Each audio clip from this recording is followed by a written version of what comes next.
திருச்சிற்றம்பலம். தென்னாடுடைய சிவனே போற்றி, எந்நாட்டவர்க்கும் இறைவா போற்றி.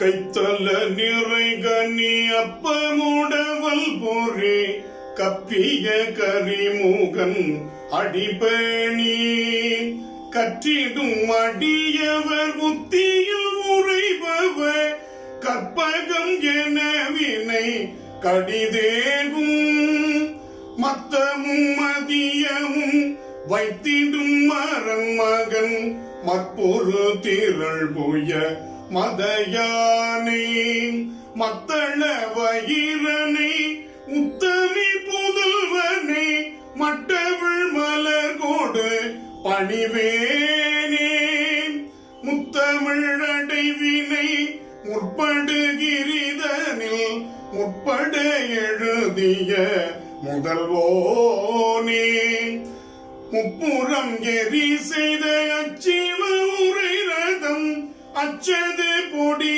செய்த அதிதீரா அத்துயரது கொடு சுப்பிரமணி படும் அப்புன மதனிடை இபமாகி அக்குற மகளோடும் அச்சிறு முருகனை அக்கண மணமருள் பெருமாளே.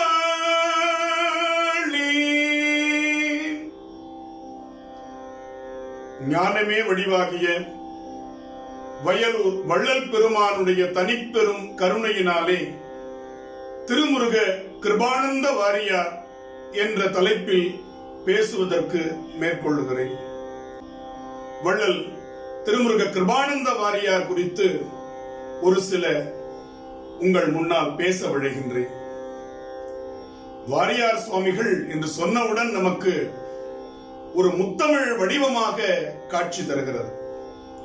கைத்தல நிறைகனி என்று அவர் தொடங்கும் பொழுது அந்த முருகப்பெருமானையும் விநாயக பெருமானையும் நம் கண்முன் கொண்டு வந்து நிறுத்துவார். பெருமாளே அப்படி அந்த கம்பீரமான குரல் இனி எங்கு நாம் கேட்போம்? அப்படிப்பட்ட ஒரு வியப்பினுடைய குறியீடாக இருக்கக்கூடியவர் வள்ளல் வாரியார் சுவாமிகள் அவர்கள். அவரை பற்றி கவியரசு கண்ணதாசன் இப்படி குறிப்பிடுகிறார். மாரியோ சில நாள் பெய்யும், மலர்களோ சில நாள் பூக்கும், ஏரியோ சில நாள் தண்ணீர் இல்லாமல் இருக்கக்கூடும், வாரியார் என்னும் எங்கள் வள்ளலின் மனமோ நித்தம் வாரியும் வளரும் என்றால் மற்றொரு வார்த்தை ஏனோ? மற்றவையெல்லாம் ஒரு காலகட்டத்தில் வறண்டு போய்விடும், உதிர்ந்து போய்விடும், வாடிவிடும். ஆனால் எங்கள் வாரியாருடைய மனம் வாரி வாரி வாரி எடுக்க எடுக்க ஊற்றாக அது சுரந்து கொண்டே இருக்கும் என்று வாயார பாராட்டுகிறார் கண்ணதாசன். அப்படிப்பட்ட வாரியார் சுவாமிகள் 1906 இந்த மண்ணில் நமக்காக நம்முடைய சமயத்தை பட்டி தொட்டி எங்கும் பரப்புவதற்காக அவதாரம் செய்தவர்கள். காங்கேய நல்லூர் என்பது சுவாமிகளுடைய அவதார தலம். அங்கே மலையதாஸ் பாகவதர் என்று சொல்லக்கூடிய அருமையான தந்தை கனகவல்லி அம்மையார் இவர்களுக்கு மகனாக தோன்றுகின்றார். பள்ளியில் செல்லாமல் தன்னுடைய தந்தையிடமே பாடத்தை தொடங்கியவர் வாரியார் சுவாமிகள். 15 வயது நிரம்புவதற்குள்ளாக பல்லாயிரக்கணக்கான செய்யுட்களை மனனம் செய்து அப்படியே திரும்ப சொல்லக்கூடிய கவி பேராற்றல், மனன ஆற்றல் பெற்றவர்கள், நினைவாற்றல் நிரம்பியவர்கள் வாரியார் சுவாமிகள். 15 வயதில் அவர்கள் சொற்பொழிவை தொடங்கி விடுகிறார்கள். அவருடைய சொற்பொழிவு என்றால் சிறு வயது பிள்ளை முதல் கிழவர்கள் வரை அமர்ந்து கேட்கக்கூடிய அளவில் அவர் இனிமையாக நகைச்சுவையாக கேட்போர் மனம் கொள்ளுமாறு பேசக்கூடிய அற்புத பண்பு வாய்த்தவர்கள், திறன் வாய்த்தவர்கள். அவர்கள் அழகாக அந்த தன் வரலாறு என்பதில் இப்படி குறிப்பிடுகிறார் வாரியார் சுவாமிகள். அந்த குழந்தை வாரியார் சுவாமிகள் என்கின்ற குழந்தை அழுததாம். அதை அவர்கள் குறிப்பிடுகிறார்கள். பால் நாடி அழுததா, மால் மருகன் கால் நாடி அழுததா? இது பாலுக்கு அழுததா அல்லது மால் மருகனாக இருக்கக்கூடிய முருகப்பெருமானுடைய திருவடிகளை நாடி அழுததா? பால் உண்ட மூவாண்டில் தமிழ் நூல் உண்டது. 3 வயதில் வாரியார் சுவாமிகளுக்கு ஞான சம்பந்தரை போல தமிழ் இலக்கியங்களை, தேவார திருவாசக பாசுரங்களை மலையதாஸ் பாகவதர் அவர்கள் கற்பிக்க தொடங்கிவிட்டார்கள். பஞ்சின் நூல் கொண்டு தறி நெய்த குடும்பம், நெசவாளர் குடும்பம் வாரியாருடைய குடும்பம். ஆனால் அதை எவ்வளவு அழகா குறிப்பிடுறாரு பாருங்க. பஞ்சின் நூல் கொண்டு தறி நெய்த குடும்பம், நெஞ்சில் நூல் கொண்டு நெறி செய்தது. பக்தி இலக்கியங்கள், சமய இலக்கியங்கள், புராண இதிகாசங்களை நூல்களாக நெஞ்சில் தாங்கி நெறி கொண்டது என்றதை குறிப்பிடுகின்றார். நாவால் ஆள் சேர்த்து இறைவன் தாழ் சேர்த்தவர் என்று வாரியார் சுவாமிகளை புகழ்ந்து சொல்வார். அவர் நாவால் ஆள் சேர்த்தவர். பணத்தால் ஆள் சேர்ப்பவர்களை பார்க்கிறோம், பதவியால் ஆள் சேர்ப்பவர்களை பார்க்கிறோம், அதிகாரத்தால் ஆள் சேர்ப்பவர்களை பார்க்கிறோம், கவர்ச்சியால் ஆள் சேர்ப்பவர்களை நாம் பார்க்கிறோம். ஆனால் நாவால் ஆள் சேர்த்தவர் நம்முடைய வள்ளல் வாரியார் சுவாமிகள் அவர்கள். அதை கண்டதும் காண துடிப்பதும் அவருடைய அந்த நிறைவில் ஒரு பாடல். நாம் மட்டுமா வாரியார் சுவாமிகளை நினைந்து நெகிழ்ந்து மகிழ்ந்து போற்ற வேண்டும்? முருகப்பெருமானுக்கே அந்த எண்ணம் வந்ததாம். அதனால்தான் வாரியார் சுவாமிகளை விண்ணில் வந்து எடுத்துக்கொண்டான் என்று ஒரு பாடல் அழகாக குறிப்பிடுகிறது. கண்டதும் காண துடிப்பதும் மண்ணில் வாழும் நாம் மட்டுமா? அனலில் பிறந்து புனலில் தவழ்ந்து புவனம் காக்கும் சிவனின் புதல்வன். எப்படி நடை வருது பாருங்க. அனலில் பிறந்து முருகப்பெருமான் நெற்றிக்கண்ணில் தோன்றியவர், புனலில் தவழ்ந்து சரவண பொய்கையில் தவழ்ந்து புவனம் காக்கும் சிவனின் புதல்வன், முருகன் கருணை பெருகும் கண்கள் கண்டன எடுத்து கொண்டன விண்ணில் என்று அந்த நிறைவை குறிப்பிடும் அற்புதமான பாடலை கேட்கும் பொழுதும் பார்க்கும் பொழுதும் கண்கள் பணிக்கின்றன. வாரியார் சுவாமிகள் மிக எளிமையாக சமய தத்துவத்தை மக்களிடம் கொண்டு செல்லக்கூடியவர். குழந்தைகள் வாரியார் சுவாமிகள் என்று சொன்னால் அவ்வளவு அற்புதமாக அந்த கூட்டத்தில் இருப்பார்கள். ஏனென்றால் வாரியார் சுவாமிகளுடைய சொற்பொழிவு கதையை சொல்வதாக மட்டும் இருக்காது, கருத்தை சொல்வதாக மட்டும் இல்லாது, தத்துவத்தை சொல்வதாக மட்டும் அமையாது. இடையிடையே குழந்தைகளுக்கு கேள்விகள் கேட்பார். அப்படி வாரியார் சுவாமிகள் அருமையாக அந்த மாம்பழ கதையை கதா காலட்சேபமாக நடத்தி கொண்டிருக்கிறார். அப்பொழுது முருகப்பெருமானுடைய அந்த காட்சி வரும் பொழுது ஒரு கேள்வி கேட்கிறார். குழந்தைகள் பதில் சொல்ல வேண்டும், பெரியவர்கள் சொல்லக்கூடாது என்று சொல்லிட்டு ஒரு கேள்வியை கேட்கிறார். முருகப்பெருமானுடைய தந்தை யார் அப்படின்னு கேட்கிறார். உடனே கூட்டத்தில் ஒரு குழந்தை எந்திரிச்சது, சிவாஜி அப்படின்ட்டான். கூட்டமே கொல்லுன்னு சிரிச்சது. ஏன்னா அந்த பையன் முதல் நாள் தான் திருவிளையாடல் படம் பார்த்துட்டு வந்திருக்கிறான். அதுல முருகப்பெருமானுடைய தந்தையாராக வரக்கூடியவர் நடிகர் சிவாஜி கணேசன். உடனே எல்லாரும் சிரிச்ச உடனே வாரியாரும் அதை புரிந்து கொண்டார். உடனே அதை அழகா அந்த லாவகமாக அதை எப்படி அந்த பையனுக்கு சொல்லிக் கொடுக்கிறார் பாருங்க. அவன் சொன்னதில் என்ன தவறு இருக்கிறது அப்படின்னார். மக்கள் அப்படி எந்திரிச்சு பார்த்தாங்க, என்ன சாமி அப்படிங்கிற மாதிரி. இப்ப நேரு அப்படின்னு சொன்னா அவரை மரியாதையா சொல்லணும்னா என்ன சொல்லுவோம்? நேருஜி அப்படின்னு சொல்லுவோம். காந்தியடிகளை மரியாதையா சொல்றதுக்கு என்ன சொல்லுவோம்? காந்திஜி அப்படின்னு சொல்லுவோம். அதுபோல முருகப்பெருமான் என் அப்பன் முருகனை பெற்றவர் சிவா என்று சொன்னால் அது மரியாதையாக இருக்காது இல்லையா? அதனால சிவாஜி என்று சொன்னான் அப்படின்றார். கூட்டமே அந்த இடத்தில், அந்த பையனும் அதை கேட்டு மகிழ்ந்தவர்களும் கை. அதுதான் வாரியார் சுவாமிகள்கிட்ட இருக்கக்கூடிய ஒரு அற்புதமான ஒரு விஷயம்.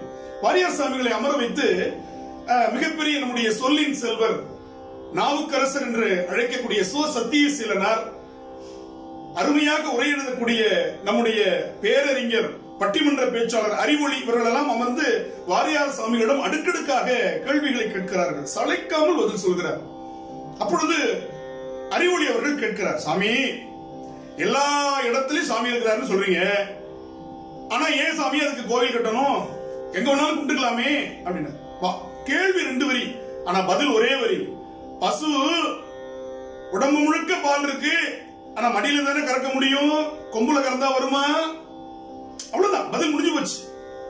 பசுவுக்கு உடம்பு முழுக்க பால் நிறைந்திருக்கு, ரத்தம் தான் பால் ஆகிறது, ஆனால் கொம்புல கறந்தா வருமா பால்? மடியில தானே கறக்கணும். அதுபோல பெருமானுக்கு கோவில். அடுத்து சொல்றாரு பாருங்க, கருவறை என்பது என்ன? எல்லா இடத்துலயும் சிலைகள் இருக்கு. கருவறையில் இருக்கிற மூர்த்தத்துக்கு மட்டும் ஏன் இவ்வளவு சிறப்பு?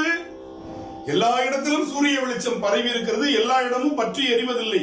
ஆனால் அந்த சூரிய வெளிச்சத்தை சூரியகாந்த கண்ணாடி மூலமாக ஒரு இடத்தில் குவித்தால் அந்த பஞ்சு எரிகிறது. அதுபோல பெருமானுடைய அருளை ஓரிடத்தில் குவிக்கின்ற இடம் கருவறை. அடுத்து கேக்குறாங்க, சத்தியசீலனார் கேட்கிறார், சாமி எத்தனையோ இருக்கும்போது ஏன் கல்லுல சிலை செய்யறோம் அப்படின்னு கேட்கிறார். கல்லை உளி உண்டு செதுக்கும் பொழுது அதில் நெருப்பு வருகிறது.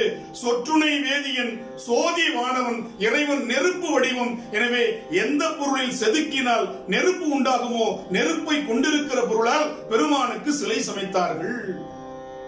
அடுத்து சொன்னார் பாருங்க, அதுதான் ரொம்ப முக்கியம்.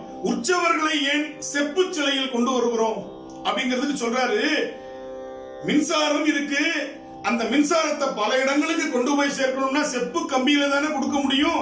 எனவே மூலவர் என்கின்ற அந்த மின்சாரத்தினுடைய அருளை செப்பு சிலைகள் என்கின்ற கம்பியின் மூலமாக உலக மக்கள் அனைவரும் பார்ப்பதற்காக திரு உலா காட்சிக்கு கொண்டு செல்வதற்காக செப்பு திருமேனிகளை படைத்தார். எவ்வளவு அறிவியல் பூர்வமான விளக்கம் பாருங்க.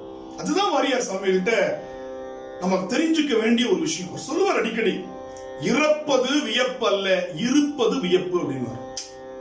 செத்து போறது ஒரு பெரிய வியப்பு இல்லப்பா, வாழ்ந்து காட்டுறதுதான் வியப்பு.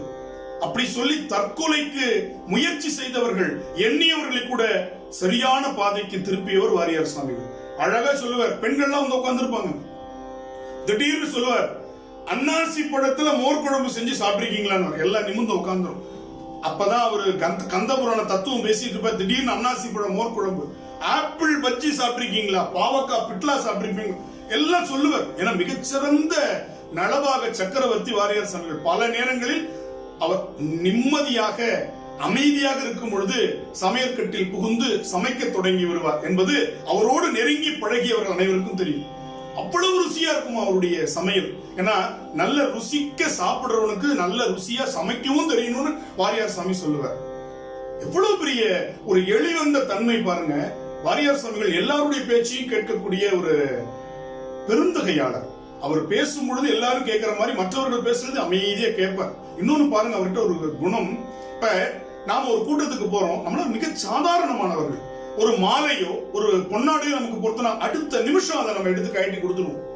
ஒரு நிமிஷம் கூட நம்முடைய தோல்ல அதை சுமக்க மாட்டோம். ஆனால் வாரியார் சுவாமிகளுக்கு மலர் மாலை அவர்கள் அணிவித்தால் அந்த சொற்பொழிவு 2.5 மணி நேரம் 3 மணி நேரம் நிறைவடையும் வரை அவருடைய கழுத்தில் அந்த மலர் மாலை அலங்கரித்துக் கொண்டிருக்கும். அப்ப அவர் சொல்லுவார், இந்த மலர் மாலை எவ்வளவு அன்பா நமக்கு போட்டிருக்கிறாங்க, இதை கட்டினவங்க எத்தனை மணி நேரம் இதற்கு உழைப்பை செலுத்தி கட்டியிருப்பாங்க, அந்த நேரமாவது நாம் அணிந்து கொள்ளக்கூடாதா? அந்த மனித நேயம், அந்த தொழிலாளியை நினைச்சு பார்க்கிறார். ஒவ்வொரு மலராக எடுத்து அடுத்து தொடுத்து அவன் விற்பனை செய்கிறான், நம்ம விலை கொடுத்து வாங்கிடுறோம். அந்த உழைப்பு ஒரு நிமிடத்துல தூக்கி அதை நாற்காலிக்கு போறதுல என்ன இருக்கு? இப்படி கேட்டவர் வாரியார் சாமிகள். அவருடைய அத்தனை சொற்பொழிவுகளையும் பார்த்தீங்கன்னா இந்த உண்மை நமக்கு புரியும். கடுத்துல அந்த மலர் மாலை இருந்து கொண்டே இருக்கும். அவ்வளவு அந்த மதிப்பளிக்க கூடியவர். அவர் மாற்று சிந்தனைக்காரர்களை கூட தன் பயம் திருப்பியவர். ரொம்ப அழகா ஒரு முறை அவரு திருப்பரங்குன்றத்துல சஷ்டி சொற்பொழிவு நடந்து கொண்டிருக்கிறது. அப்ப ஒரு சர்ச்சை வருகிறது, நடந்த விஷயம். இப்பொழுது வாரியார் சாமி கிட்ட ஒருத்தர் சொல்றார், சுவாமி இந்த திருப்பரங்குன்றம் மலையை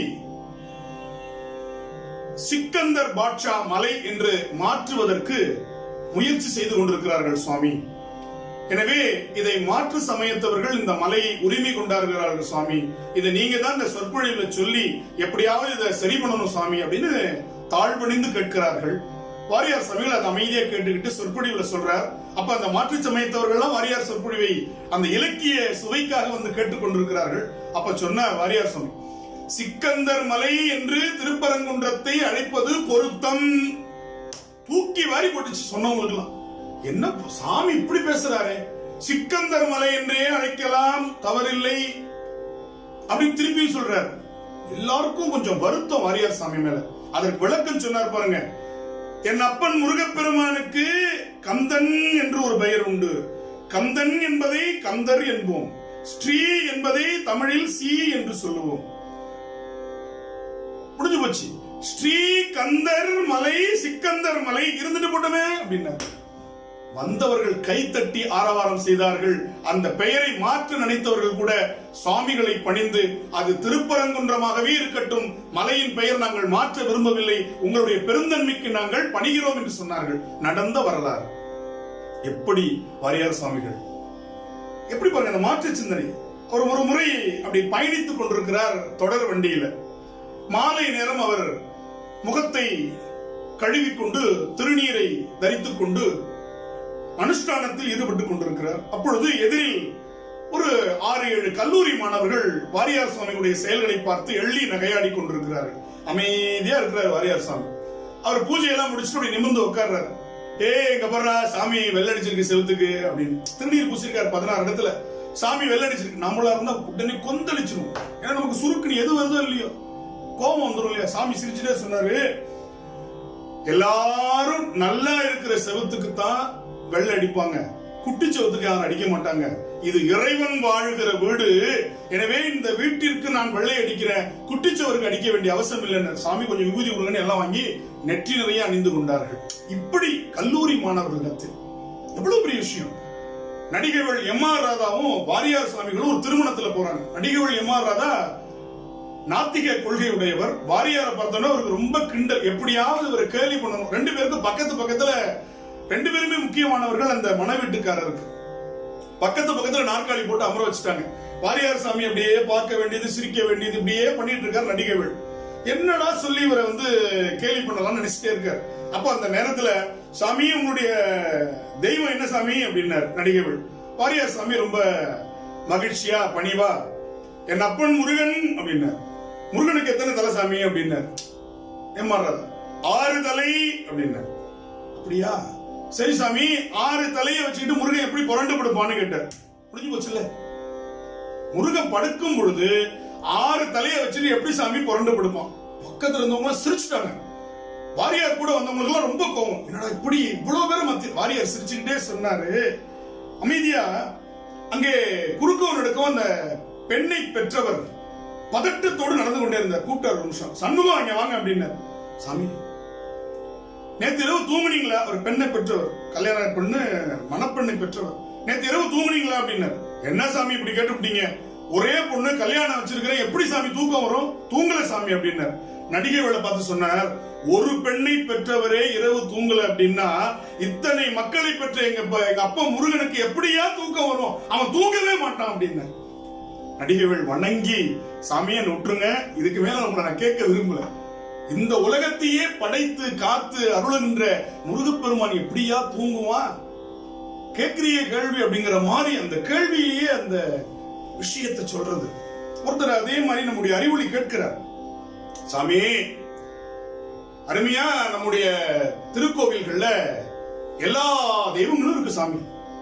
துர்க்கை இருக்குது, தட்சிணாமூர்த்தி இருக்குது. அறிவொளி இப்படிதான் கேட்பார்.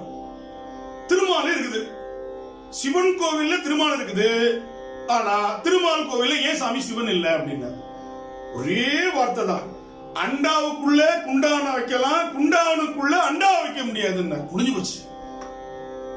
சிவபெருமான் அண்டாவை போன்றவர், அதுக்குள்ள எல்லா சாமியும் கொண்டு வைக்கலாம், ஆனா சிவன் கோவில் எல்லாம் இருக்குதான்.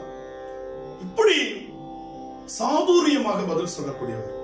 அதுபோல சொல்றாரு, சாமி இந்த மக்கள் சேவை மகேசன் சேவைங்கிறாங்க, எப்படி சாமி மக்கள்கிட்ட கொடுத்தா சாமி எப்படி போகும்? கேள்வி கேட்கிறாங்க. உடனே அவர் அதற்கு நேரடியா பதில் சொல்லல, ரொம்ப அழகா சொன்னார். அதாவது திருமந்திரம் நடத்தி கொண்டிருக்கிறார். நடமாடும் கோயில் நம்பர்க்கு ஒன்றியில், படமாடும் கோயில் பகவர்க்கு அங்கு ஆகா. நடமாடும் கோவில் நம்பர்க்கு ஒன்றியில், படமாட கோயில் பகவர்க்கு அதாமே சொல்லிட்டார். இதற்கு கேள்வி வருது. அதற்கு சொல்றார் பாருங்க, நம்ம வீட்டுக்கு பக்கத்துல தெருவில் இருக்கிற தபால் பொட்டியில போடுற தபால் தலைமை அஞ்சலகத்திற்கு போகும், ஆனா தலைமை அஞ்சலகத்துல போட்ட தபால் நம்ம வீட்டுக்கு வருமா? அது மாதிரி நடமாடும் கோயிலாகிய அடியார்களுக்கு செஞ்சுட்டா தலைமை அஞ்சலகமா இருக்கிற சுவாமிக்கு போயிடும், அங்கேயே செஞ்சீங்கன்னா அடியாருக்கு வராது. இந்த மாதிரி விளக்கம் உலகத்துல யாரும் கொடுத்தது? எவ்வளவு அழகு பாருங்க, இவ்வளவு அழகா. அந்த மாதிரி அந்த ரொம்ப இலக்கியங்களை சொல்லும் பொழுதும் வரலாற்றை சொல்லும் பொழுது ரொம்ப கவனமா பயணிப்பார். வாரியார் சாமி உட்கார்ந்து கேட்கும் பொழுது அந்த நகைச்சுவை உணர்வோடு சொல்லிக்கொண்டே வருவார். பசித்திரு, தனித்திரு, விழித்திரு என்றார் வள்ளலார். வள்ளலாரை பத்தி பேசுறார். பசித்திரு அப்படின்னா என்ன? சாப்பிடாம இருக்கிறதா? அறிவு பசி. தனித்திரு அப்படின்னா ஊரை விட்டு வெளியில ஓடுறதா? இல்ல, தனித்துவம், தியானம், தவம். விழித்திரு, காம, மோக, மத, மாச்சரிய, லோபம் இதிலிருந்து உன்னை காத்துக் கொள்வதற்கு விழிப்போடு. இப்படி இருந்தா என்ன கிடைக்கும்னு கேக்குறீங்களா அப்படின்னு சொல்லிடுவாரு. இந்த மூணினுடைய முதல் எழுத்து எழு. பசித்திரிலிருந்து ப, தனித்திலிருந்து த, விழித்திலிருந்து வி. பதவி கிடைக்கும். இந்த உலகத்தில் உனக்கு பதவி கிடைக்கும், அந்த உலகத்திலும் உனக்கு பதவி கிடைக்கும். எனவே பசித்திரு, தனித்திரு, விழித்திரு, பதவி என்கின்ற இது தானா வந்து சேரும். அப்ப ஒரு முறை நவராத்திரி சொற்பொழிவு வாரியார் செய்து கொண்டிருக்கிறார். திருவானைக்கால. ஏன்னா எல்லாமே அவருடைய அந்த சொற்பொழிவுகளிலிருந்து அதிகம் கேட்டவன் என்ற ஒரே தகுதி தான், வேற ஒண்ணும் கிடையாது எனக்கு அவரை பற்றி பேசுவதற்கு. அகிலாண்டேஸ்வரி அருளை பற்றி பேசிக் கொண்டிருக்கிறார் வாரியார் சுவாமிகள். அப்ப ஒருத்தருக்கு எந்திரிச்சு கேள்வி கேட்கிறார். சிவபெருமானை ஏன் பித்தன் என்று சொன்னார்கள்? இதே சுவாமி வேறொரு இடத்துல பித்தனுக்கு பெத்த மனம் பித்து, பிள்ளை மனம் கல்லு அப்படின்னு விளக்கம் கொடுத்தவர். ஆனா அங்க பேசுறது நவராத்திரி, அம்பாளை பற்றி பேசணும். அங்க சிவபெருமான உயர்த்தி அம்பாளை குறைச்சும் பேசிடக்கூடாது, அம்பாளை உயர்த்தி பேசணும். அந்த இடத்துல சுவாமியை பற்றி கேள்வி கேட்கிறாங்க, பித்தன்னு ஏன் கூப்பிட்டாருன்னு. அப்ப அதுக்கு எப்படி பதில் சொன்னார் சுவாமி? தண்ணீர் ஒருத்தன் அதுல மூழ்கினால் 3 முறை அவனை காப்பாற்றணும், மேலே ஏற்றி விடுமா. தண்ணியினுடைய குணம் 3 முறை மேலே ஏற்றி விடும். அப்படி 3 முறை மட்டுமே காப்பாற்றக்கூடிய கங்கைய தலையில தூக்கி வச்சிட்டு இருக்கிறான். 3 முறை கங்கைய காப்பாற்றுகிற கங்கை தலையில் இருக்கிறது. ஆனா எத்தனை முறை கேட்டாலும் காப்பாற்றக்கூடிய இந்த அகிலாண்ட நாயகிய பக்கத்துல தான் வச்சிருக்கிறான். இவன் பித்தன் தானே. இதற்கு ஒரு உதாரணம் சொல்றாரு. ஒரு பெரிய ஜமீன்தார் நாதஸ்வர கச்சேரி ஏற்பாடு பண்ணிருக்கிறார். அங்க ஒருத்தர் வாசிக்கிறார் பிரமாதம். ஒரு 20 ராகத்தை சொல்லுவார். மோகனம், தோடி, காம்போதி, கல்யாணி சொல்லிட்டு வர்றார். சிவரஞ்சனி, இத்தனை ராகத்தை வாசிச்சு முடிச்சார். பக்கத்துல இந்த ஒத்து ஊதுறவர் ஊதி கொண்டிருக்கிறார். அப்ப அந்த ஜமீன்தார் போய் அந்த நாதஸ்வரம் வாசிச்சவருக்கு 500 ரூபாய் கொடுத்தாராம். இத்தனை ராகம் வாசம். ஒத்து ஊதினவருக்கு 1000 ரூபாய் கொடுத்தாராம். இந்த நாதஸ்வரம் வாசிச்சவருக்கு ரொம்ப மன வருத்தம் ஆயிடுச்சு. ஐயா, ஏன் இவ்வளவு தூரம் நான் வாசிச்சேன், எனக்கு 500 ரூபாய் தான் கொடுத்திருக்கீங்க, ஒத்து ஊதுறவனுக்கு எப்படி 1000 ரூபாய் கொடுத்தீங்கன்னு கேட்டுவிட்டார். அதுக்கு சொன்னாரு, நீ எடுத்து வாசிச்ச, அவன் தான் எடுக்காம வாசிச்சான், அதனால அவன் தான் ரொம்ப நேரம் வாசிச்சிருக்கான, அவனுக்கு 1000 ரூபாய் கொடுத்து. இப்ப அவனை என்னன்னு சொல்லுவோம்? பித்தன்னு தானே சொல்லுவோம். என்ன ஏதுனே புரியல, இவ்வளவு ராகத்தை உழைச்சு வாசிச்சவன இவனுக்கு புரிஞ்சுக்க தெரியலையே அப்படின்னு பித்தன்னு. அது போல எல்லாத்துக்கும் ஒரு உதாரணம் சொல்லி அந்த தத்துவத்தை விளக்குறதுல வாரியாருக்கு நிகர் வாரியார் தான். அப்படி சொல்லக்கூடியவர். அதுபோல திருநீர் பூசுகிறவர்களை கேலி செய்யற கூட்டம் வாரியார் காலத்தில் இருந்தது. ஏன்னா நாத்திகமும் ஆத்திகமும் ஒரு சேர போட்டி போட்டுக் கொண்ட காலம் வாரியார் சுவாமிகளுடைய காலம். பெரியார் நாத்திக கொள்கைகளை பரப்பிய போது கூட, கவனமாக இதை நீங்கள் மனதில் பதிய செய்து கொள்ள வேண்டும், நாத்திக கொள்கைகளை பரப்பிய போதும் கூட வாரியார் கூட்டங்களை, வாரியாரை பற்றி எந்த விதமான அவதூறையும் பரப்பக்கூடாது என்று தன்னுடைய தொண்டர்களை கேட்டுக்கொண்டார் என்பது வரலாறு. அவர் காப்பாற்றப்பட வேண்டியவர். அவருடைய இலக்கிய வளம் என்பது நாம் வணங்க வேண்டியது. எனவே அவரை நீங்கள் கேலி செய்யாதீர்கள் என்று தொண்டர்களை கேட்டுக்கொண்டார். இது நடந்த உண்மை. அப்படி அந்த திருநீற்றை கேலி செய்தாங்களாம் வாரியார் சுவாமி கிட்ட. உடனே ஒருத்தர் சொன்னார், திருநீர் இட்டார் கெட்டார், திருநீர் இடாதார் வாழ்ந்தார் அப்படின்னார். வாரியார் சாமி, நீங்க சொன்னது ரொம்ப சரி அப்படின்னார். திருநீர் இட்டார் கெட்டார், திருநீர் இடாதார் வாழ்ந்தார், நீங்க சொல்றது ரொம்ப சரின்னார். நாத்திகவாதிக்கே என்னடா இது, வாரியார் கோவப்படுவான்னு பார்த்தா ஆமா சரின்னு சொல்றாருன்னு. அப்ப வாரியார் சொன்னாரு, திருநீரு இட்டு ஆறு கட்டார். அது அப்படியே ஸ்டேட்மெண்ட் கொஸ்டினா மாத்திட்டார். அந்த அளவுக்கு புரிஞ்சு போச்சு. இனிமேல் இவர்கிட்ட நின்னோம்னா நமக்கு பிரச்சனை தான். அடுத்து சொன்னார் திருநீரு இடாது ஆறு வாழ்ந்தார். அப்ப திருநீர் இட்டவன் தான் வாழ முடியும், திருநீர் இடாத வாழ முடியும். நீங்க சொன்னது சரின்னு எப்படி பாருங்க அந்த தமிழ் அழகு. அவர் சொல்லுவாரு, ரொம்ப அழகா சொல்லுவாரு. நம்ம தமிழ் உச்சரிப்பு இன்னைக்கு வந்து தப்பு தப்பா உச்சரிக்கிறோம். வீட்டுக்கு பொண்ணு கொடுத்தவன் வருவான், அல்லது மாப்பிள்ளை வீட்டுல இருந்து அப்பா அம்மா வருவாங்க, என்ன சொல்லுவோம்? சம்மந்தி வந்திருக்கிறாங்கன்னு சொல்லுவோம். சம்முனா நல்ல, மந்தினா குரங்கு, நல்ல குரங்கு வந்திருக்குன்னு சொல்லுவோம். இது தெரியாம அதுவும் வீட்டுல 3 வேளை சாப்பிட்டுட்டு போவோம். தெரிஞ்சா சாப்பிடுவாரா அப்படின்னு. ஏன்னா பந்தம், ஞான சம்பந்தருடைய வரலாறு சொல்லும் பொழுது அவர் ஞானத்தோடு சம்பந்தம் வைத்தவர், அதனால அவர் ஞான சம்பந்தர். அந்த பந்தம்னா உறவு, சம்பந்தி என்றால் நல்ல உறவு. எனவே சம் என்றால் நல்ல, பந்தம் என்றால் உறவு, சம்பந்தி என்றால் நம்மோடு நல்ல உறவு வைத்தவர். எனவே மந்தின்னு சொல்லாதீங்க, சம்பந்தினா நல்ல குரங்குன்னு அர்த்தம். இவ்வளவு பாருங்க. அதே மாதிரி நம்முடைய ஹரிச்சந்திர புராணம் பேசும் பொழுது வாரியார் சுவாமிகள் சொல்லுவார், ஹரிச்சந்திரனுடைய மனைவி கேட்ட உடனே நம்ம சந்திரமதி சந்திரமதின்னு. ஏன்னா இது நம்முடைய நாக்கு புரட்சியால் தவறாக உச்சரிச்சுட்டு இருக்கிறோம். சந்திரனாலும் மதினாலும் ஒண்ணுதானே. எப்படி சந்திரமதின்னு சொன்னீங்க? தவறு. மூல இலக்கியத்துல சந்திரவதி என்று இருக்கிறது. அதற்கு சொல்லுவார் பார்வதி, திலகவதி, குணவதி என்பது போல சந்திரவதி என்பதுதான் சரி. சந்திரமதின்னு சொல்லக்கூடாது. மதியனாலும் சந்திரனாலும் ஒண்ணுதான். அப்ப அந்த நுணுக்கம் எவ்வளவு நுணுக்கமா அதை பயன்படுத்துறாரு பாருங்க. அதான் வாரியார் சுவாமிகள்ட்ட நம்ம பார்க்க வேண்டிய ஒரு விஷயம். பட்டினத்தார் அப்படின்னு ஒரு அருமையான சொற்பொழிவு பண்றார். பட்டினத்து அடிகள் என்று சொன்ன பொழுது அவர் மட்டும்தான் பட்டினத்தார், மற்ற சித்தர்கள் எல்லாம் கிராமத்தார் என்பது சொல்லாமலே விளங்கும். இதுக்கு தத்துவத்தை கொண்டு போவார். அங்க தத்துவவாதிகள் உட்கார்ந்து இருப்பாங்க, அவங்களுக்கு தீனி போடுவார். என்ன சொல்வாரு? இதுக்கு அருத்தாபத்தி நியாயம். ஒன்றை சொல்லி ஒன்றை விட்டால் மற்றொன்று தானாக விளங்கும். இந்த நியாயத்துக்கு என்ன பேரு? அருத்தாபத்தி நியாயம் அப்படின்னு சொல்லிட்டு அதற்கு ஒரு கதை சொல்லுவார். பட்டினத்தார்னு சொல்லிட்டா மீதி எல்லாரும் கிராமத்தார்னு அர்த்தம். மத்த எல்லா சித்தரும் கிராமத்துல தோன்றவங்க. அவர் மட்டும்தான் காவிரி பூம்பட்டினத்தில் தோன்றியவர், அதனால் ஒரு பட்டினத்தடிகள். இதற்கு ராமாயணத்திலிருந்து ஒரு கதையை கொண்டு வராருங்க. அகத்தியரும் ராமரும் சந்தித்துக் கொண்ட இடம் வருது. அகத்தியர் குள்ளம், ராமன் நெடிய தோற்றம், அதனாலதான் அவனுக்கு நெடியவன் என்றே பேர், நெடியோன்னு பேரு. இப்ப அகத்தியர குள்ளம்னு சொன்னோம்னா அவர் மிகப்பெரிய ஆளு, தமிழ் முனி. அவருக்குள்ளம்னு சொல்ல முடியாது. ராமனை உயரம்னு சொன்னா அகத்தியர் குள்ளம்னு ஆயிடும். இப்ப உண்மையும் சொல்லணும், அது அகத்தியருக்கு இழுக்காவும் போயிடக்கூடாது, பெருமைப்படுத்துறதா இருக்கணும். எப்படி இந்த காட்சியை சொல்றாரு பாருங்க. நின்ற பெருந்தகையை, யாரு? அகத்தியர். நின்ற பெருந்தகையை நெடியோன் வணங்கினான்னு சொல்லிட்டார்.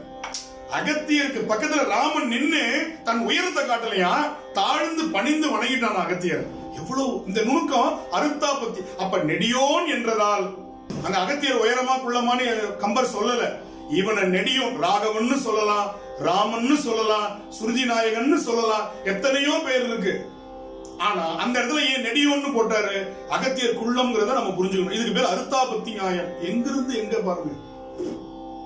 விஸ்வாமித்திரரை பத்தி வரும் ஒரு வார்த்தை, எண்ணிலா அருந்தவத்தோன்னு. இதை 7-8 விதமா பிரிப்பார். எண்ணிலா அருந்தவத்தோன்.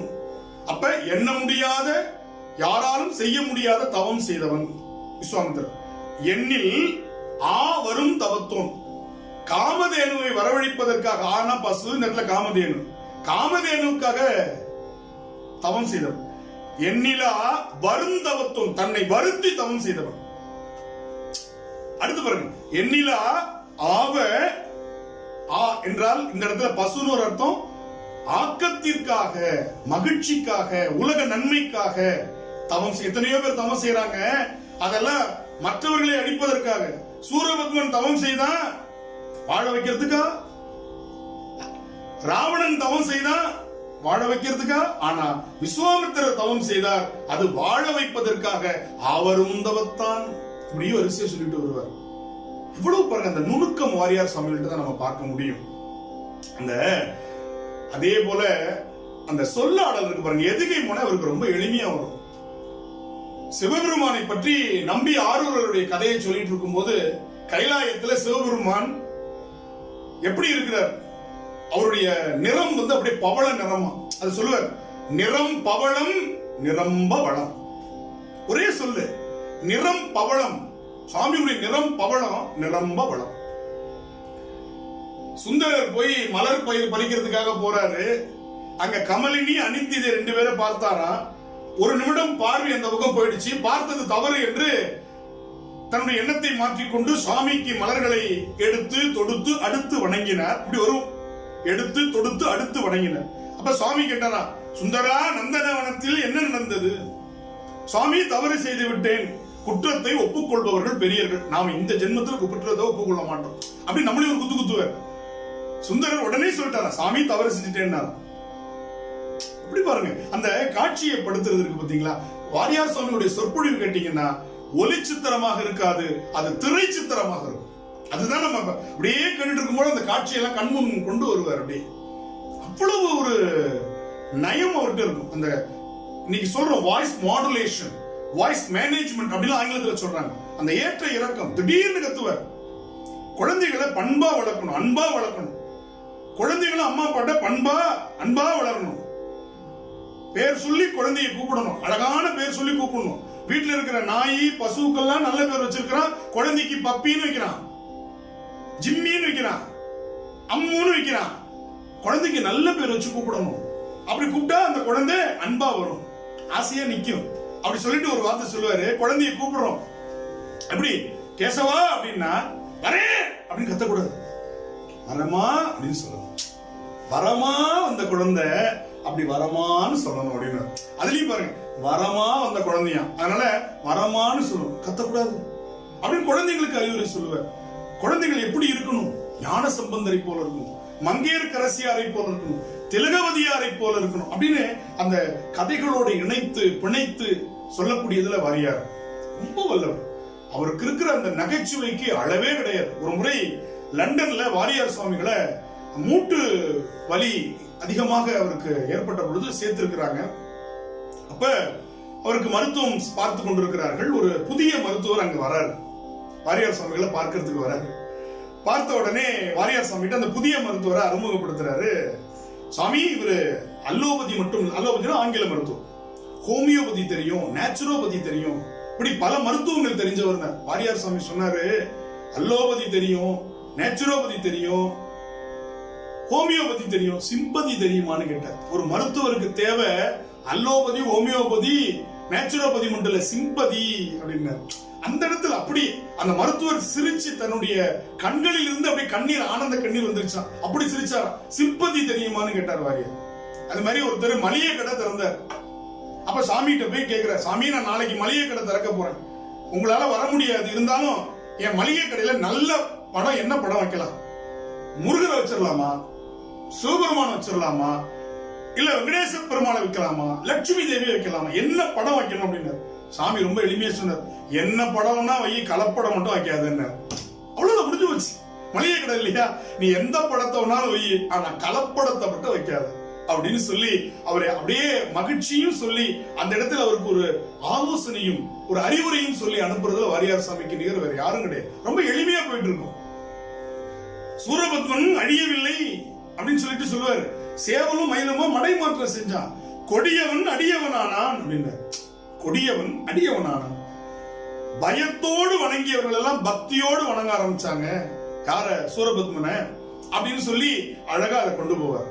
திருஞான சம்பந்தருடைய தமிழ் எப்படிப்பட்டது? வாரியார் சாமி இயல் இசை நாடகம்ன்ற முத்தமிழுக்கு மேல 4 தமிழ் சொன்னவர்.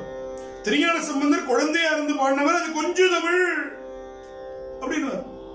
அப்பர் சுவாமி பொன்னார் திருவடிக்கு ஒன்று உண்டு விண்ணப்பம் கெஞ்சினார், அது கெஞ்சு தமிழ். பொன்னும் மெய்ப்பொருளும் தருவானே, போகமும் திருவும் புணர்ப்பானை, பின்னையன் பிழையை பொறுப்பானை, பிழையலாம் தவிர பணிப்பானை, கரைக்கால் முதலையை பிள்ளை தர சொல்லு காலனையே அப்படின்னு சுவாமிகிட்டே போய் கேட்டவர். தோழமை நெறி, அது விஞ்சு தமிழ். அழுதால் உன்னை பெறலாமேன்னு சொன்ன மணிவாசகருடைய தமிழ் நெஞ்சு தமிழ் அப்படின்னு. எவ்வளவு பாருங்க, கொஞ்சு தமிழ், கெஞ்சு தமிழ், விஞ்சு தமிழ், நெஞ்சு தமிழ். ஒவ்வொருத்தரையும் ஆட்கொண்ட வரலாறு சொல்லுவார். பாலை கொடுத்து ஆட்கொண்டான் திருஞான சம்பந்தருக்கு, சூலை கொடுத்து ஆட்கொண்டான் நாவுக்கரசருக்கு, ஓலை கொடுத்து ஆட்கொண்டான் சுந்தரருக்கு, காலை கொடுத்து ஆட்கொண்டான் மணிவாசகருக்கு. பாருங்க, அந்த ஒவ்வொன்றுலயும் அந்த எதுகை மோனை நினைவுல நம்ம நல்லா வச்சுக்கலாம். பாலை, சூலை, ஓலை, காலை, கொஞ்சு தமிழ், கெஞ்சு தமிழ், விஞ்சு தமிழ், நெஞ்சு தமிழ். இது மாதிரி பேசுறதுக்கு வாரியார் சுவாமிகளால் மட்டும்தான் முடியும். எவ்வளவு அழகா சொல்லிட்டு வர்றாரு பாருங்க. அது போல ரொம்ப அழகா, ரொம்ப பேச்சிலேயே அப்படி எளிமையா வரும். சிந்திக்கிறவன் வந்திக்க பெறுவான், நிந்திக்க பெற மாட்டான். சிந்திக்கிறவன் வந்திக்க பெறுவான், நிந்திக்க பெற மாட்டான். எனவே சிந்திக்கணும், அப்பதான் நல்லது அப்படின்னு. அது போல யாரையெல்லாம் எப்படி வணங்கணும்னு சொல்லி தருவார். நம்ம வயிற்றுல சுமந்த தாயை வணங்கும் பொழுது கை வயிற்றுக்கு நேராக வச்சு வணங்கணும்.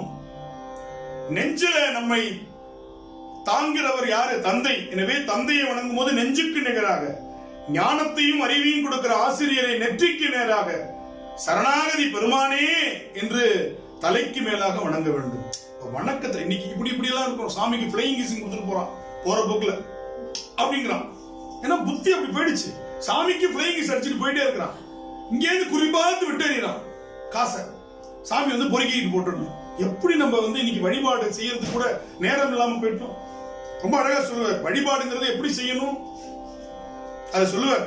கையொன்று பட்டினத்தார் நடத்தும் போது சொல்லுவார், கையொன்று செய்ய விழியொன்று நாட கருத்து ஒன்று என்ன பொய்யொன்று வஞ்சக நாவொன்று பேச புலால் கமழும் மெய்யொன்று சார விரும்பும் யான் செய்கின்ற பூசை எவ்வாறு கொள்வாய் வினைதிருத்தவனே அப்படின்னு சொல்லிட்டு அவர் சொல்லுவார். பூஜை எப்படி பண்றோம், இன்னைக்கு எப்படி பண்றோம் பூஜை அப்படின்னு சொல்லிட்டு சொல்லுவார். நமச்சிவாய வாழ்க, நாதன் தாழ் வாழ்க. வெளியில யாரும் வந்திருக்கான் பாரு, கதவை சாத்து. இமைப்பொழுதும் என் நெஞ்சில் நீங்காதான் தாழ் வாழ்க. வேர்க்குது இல்ல, விசிறலாம்ல, சும்மா நின்றுட்டு இருக்கிற. கோகழி ஆண்டே குரு மனிதன் தாழ் வாழ்க. அந்த புள்ள அப்படியே இருந்து பாரு, தட்டி விட்டுற போது. ஆகமம் ஆகி நின்று அன்னிப்பான் தாழ் வாழ்க. இன்னைக்கு என்ன குழம்புல தான் போட்டிருக்க, இதே போடு. வாயு பிரச்சனை இருக்குன்னு சொன்னா கேட்க மாட்டீங்க, இதே செஞ்சிட்டு இருக்கிறேன். ஏகன் அநேகன் இறைவன் அடிவாழ்க. பிச்சைக்காரன் வந்திருக்கான் பாரு, நாயத்தோடு. இப்படி பூஜை பண்ணிட்டு இருக்கிறோம். நான் இதுக்கு சொல்லுவேன், 1 மணி நேரம் பூஜை பண்றேன் அப்படின்னு சொல்றான்.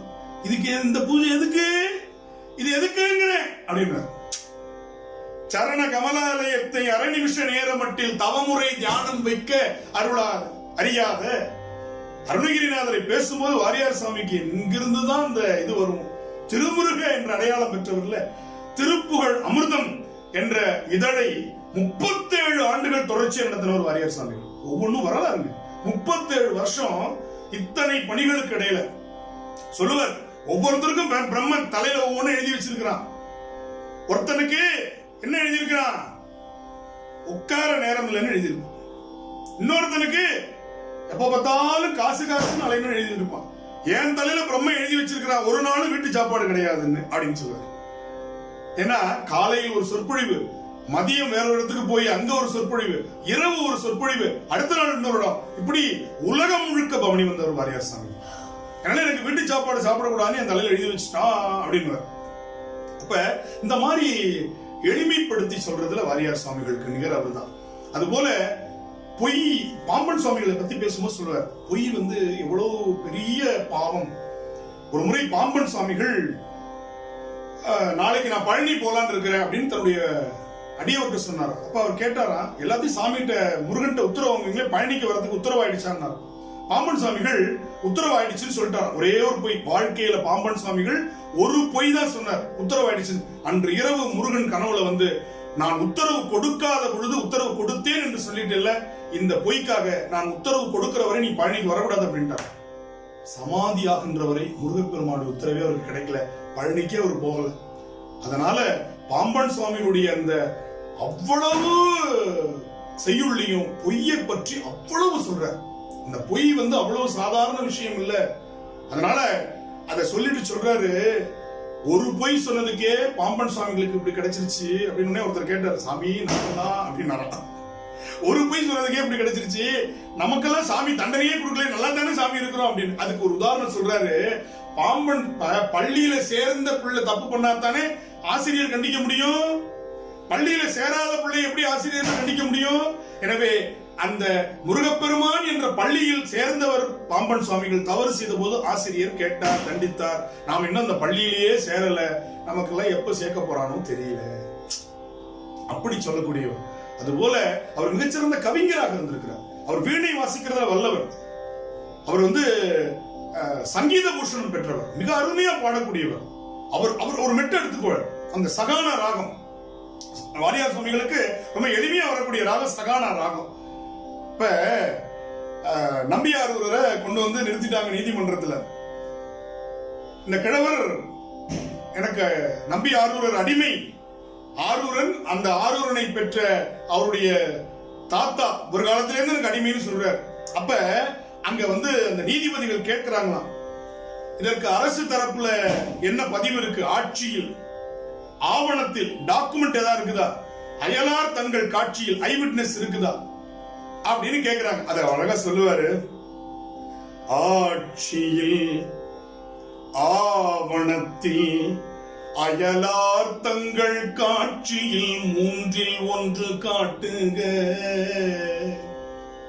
நீதிபதி கேட்கிறாங்களாம், ஆட்சியில் ஆவணத்தில் அயலார் தங்கள் காட்சியில் மூன்றில் ஒன்று காட்டு.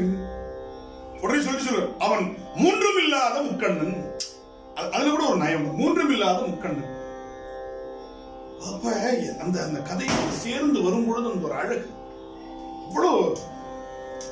திருஞான சம்பந்தருடைய வரலாறு சொல்றாரு, பெத்த தகப்பன் என் பொண்ணை கட்டிக்கணும்னு சொன்னா எந்த கிழவனுக்கு முடியாதுன்னு சொல்ல முடியும். ஆனா ஒரு குமரன் 16 வயது நிரம்பிய ஞான சம்பந்தர் வேண்டான்னு சொல்றாரு.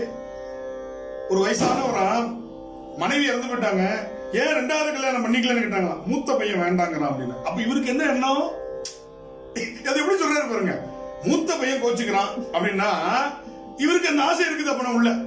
அப்படி கிழவர்கள் இருக்கக்கூடிய காலத்துல பெத்த தந்தையார் சிவனேசன் செட்டியார் தான் பொண்ணை கல்யாணம் பண்ணிக்கோங்கன்னு சொல்றாரு. இது என் பெண்ணு, என் குழந்தை, இது நீங்கள் பெற்ற பெண் மாண்டு விட்டால் இது இறைவன் அருளால் நான் பெற்ற பெண் என்று பூம்பாவை மகளாக ஆசீர்வாதம் செய்தார் ஞான சம்பந்தர். அப்ப அந்த ஒவ்வொன்றும் சொல்லும் பொழுது பாருங்க, அந்த காட்சி, அந்த ஒழுக்கம் ரொம்ப அழகா சொல்லுவார். வாரியார் சாமி சொல்லுவார், பேசுறபடி வாழலைன்னா வண்டி ரொம்ப நாளைக்கு ஓடாது. பேசுறபடி வாழலைன்னா வண்டி ரொம்ப நாளைக்கு ஓடாது. கோவப்படக்கூடாது அப்படின்னு முடிவு எடுக்கிறான் ஒருத்தன். இனிமேல் நம்ம கோவமே படக்கூடாது அப்படின்னு முடிவு எடுக்கிறான். அப்பதான் சோதனை வரும். ஆனா சோதனையை சாதனையா மாத்தணும். பெரிய புராணம் நடத்திட்டு இருக்கார். எவ்வளவு சோதனை வந்தாலும் அதில் சாதிப்பவர்கள் அடியார்கள். நம்ம ஏன் அடியார் ஆவலங்கிறதுக்கு சொல்லுவார். ஒருத்தன் முடிவு பண்ணானா, நான் இனிமேல் கோவமே படுறது இல்லை அப்படின்னு. அப்போ ஒருத்தன் வந்தான எதிரில, நீங்க கோவப்பட மாட்டீங்களா? ஆமே, கேள்விப்பட்டனே. ஆமா, நான் கோவப்படுறது இல்லைன்னு முடிவு பண்ணிருக்கேன். அப்படியா, ரொம்ப சந்தோஷம். எது சொன்னாலும் உங்களுக்கு கோவம் வராது அப்படின்னு. வராதுப்பா, அதான் நான் முடிவு எடுத்துட்டேன்ல. இல்ல உங்க மனைவி எதுக்கு எடுத்தாலும் எழுத்து பேசுமே, அதை கேட்டு கூட அதெல்லாம் அவளுடைய அறியாமை. அவளுக்கு நான் புரிய வைப்பேன், அதனால எனக்கு கோவம் வராது. உங்க பையன் எதை சொன்னாலும் எது எகனமகனே செய்வானே, உங்களுக்கு கோவம் வராது. கடன் வாங்கினவன் திருப்பி கொடுக்கலன்னா கோவம் வருமா? வராது. வயல்ல வரப்ப தள்ளி போட்டானா கோவம் வருமா? அந்த வீட்டு குப்பையா உங்க வீட்டுல ஒருத்தன் எடுத்து கொட்டினானா கோவம் வருமா? யாராவது உங்களை திட்டினா அவமானப்படுத்தினா கோவம் வராது. அடிச்சுட்டா சொல்றேன் கோவம் வராதுன்னு எத்தனை முறை சொல்றது கோவம் வராது. அரை நிமிஷ நேரம் கூட நம்மளால அதை சாதிக்க முடியல. ஆனா ஆயுள் முழுக்க சாதித்தவர்கள் அருளாளர்கள், அடியார்கள். அதனால தான் அவங்களை நம்ம வணங்குறோம். அவங்க செய்த செயல்ல பெருசு இல்ல, அந்த செயல்ல வர சோதனையை அவர்கள் வெற்றி பெற்றார்கள் இல்லையா, அதுதான் பெருசு. துணி துவைத்து கொடுக்கிற எளிய தொழில் தான் செஞ்சார் திருக்குறிப்பு தொண்டர். அது பெரிய எல்லாரும் செய்யலாம். ஆனால் அடியார் துணியை இலவசமாக வெளுத்து கொடுத்ததன் பின்புதான் விலை கொடுத்து துணி துவைக்கக்கூடிய, கூலி பெற்று துணி துவைக்கக்கூடிய ஊரார் துணியை துவைக்க வேண்டும் என்ற கொள்கையில் கடைசி வரை அதில் அவருக்கு சோதனை வருகிறது.